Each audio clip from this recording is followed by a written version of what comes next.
ನಮಸ್ಕಾರ ವೀಕ್ಷಕರೇ, ನಿಮ್ಮೆಲ್ಲರಿಗೂ ನಮ್ಮ ಕೃಷಿ ದೇವೋಭವ ಬಳಗಕ್ಕೆ ಸ್ವಾಗತ.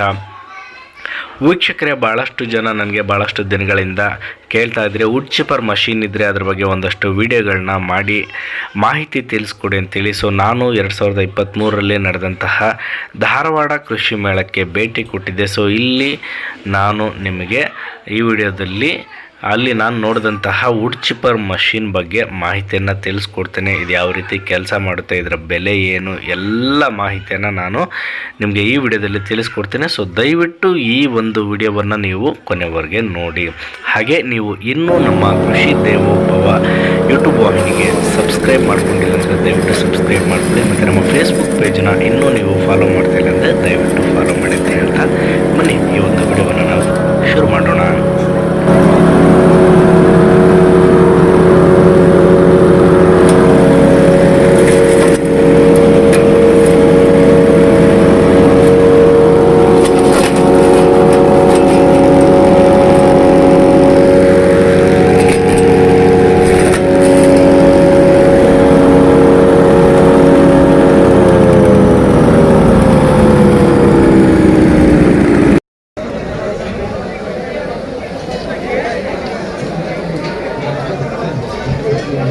ನಮಸ್ಕಾರ ಮೇಡಮ್. ನಮಸ್ಕಾರ ಮೇಡಮ್, ನಿಮ್ಮ ಒಂದು ಸಂಸ್ಥೆಯ ಪರಿಚಯ ಮಾಡ್ಕೊಳ್ಳಿ ಮತ್ತು ನಿಮ್ಮ ಹತ್ರ ಇರುವಂತಹ ಒಂದು ವುಡ್ ಚಿಪ್ಪರ್ ಮಷಿನ್ ಬಗ್ಗೆ ಒಂದಷ್ಟು ಮಾಹಿತಿ ತಿಳಿಸ್ಕೊಡಿ ಮೇಡಮ್.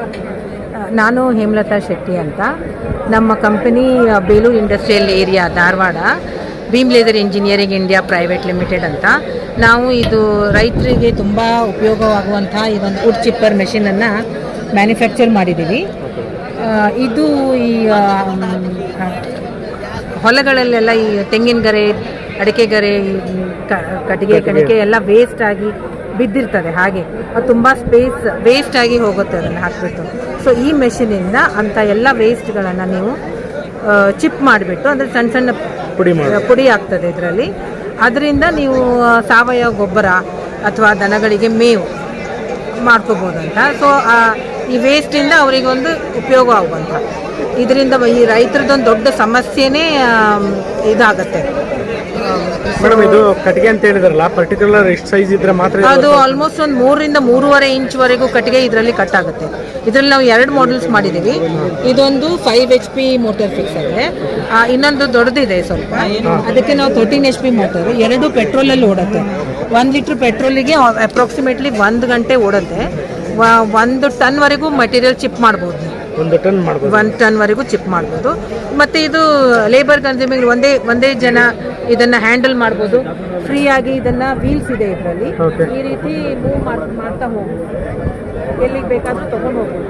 ಈ ಮೆಟೀರಿಯಲ್ ಎಲ್ಲಿ ಬಿದ್ದಿರ್ತದಲ್ಲ ಅದೇ ಜಾಗಕ್ಕೆ ತೊಗೊಂಡು ಹೋಗ್ಬಿಟ್ಟು ಇದನ್ನೆಲ್ಲ ಚಿಪ್ ಮಾಡಿಬಿಟ್ಟು ಅಲ್ಲೇ ಒಂದೇನಾದರೂ ಡಂಪ್ ಮಾಡಿ ಇಟ್ಟರೆ, ಒಂದು ಸ್ವಲ್ಪ ಎರೆಹುಳ ಏನಾದರೂ ಬಿಟ್ಬಿಟ್ರೆ ಒಂದು 40 to 45 ಡೇಸಲ್ಲಿ ಅವ್ರಿಗೆ ಡಿಕಂಪೋಸ್ ಆಗುತ್ತೆ ಮೆಟೀರಿಯಲ್. ಇದನ್ನು ತೆಂಗಿನ ಗೆರೆ ಅಂತ ಹೇಳಿದ್ರೆ, ಇದು ಹಸಿದು ಹಾಕ್ಬೋದು, ಒಣಗಿದ್ದು ಹಾಕ್ಬೋದು. ಹಸಿದು ಪುಡಿಯಾಗಿ ಬೀಳುತ್ತೆ. ಈಗ ಎಲ್ಲ ಡೆಮೋ ತೋರಿಸಿದ್ದೀವಿ ಇಲ್ಲಿ ನಾವು. ಈ ಥರ ಪುಡಿ ಆಗುತ್ತೆ. ಇಡೀ ಗರೆನೇ ನಾವು ಹಾಕಿದರೆ ಅದು ಎಳ್ಕೊಳ್ಳುತ್ತೆ, ಮೆಷಿನ್ ತನ್ನಷ್ಟಕ್ಕೆ ಎಳ್ಕೊಂಡು ಕಟ್ಟಾಗಿ ಬೀಳುತ್ತೆ. ಮತ್ತು ಈ ಮಲ್ಬರಿ ಸ್ಟಿಕ್ಸ್, ರೇಷ್ಮೆ ಬೆಳೀತಾರಲ್ವ, ಅವರದ್ದು ತುಂಬ ವೇಸ್ಟ್, ಅದು ತುಂಬ ಡಿಮಾಂಡ್ ಇದೆ. ಅಂಥ ಕಟ್ಟಿಗೆನೂ ಇದರಲ್ಲಿ ಕಟ್ ಆಗುತ್ತೆ.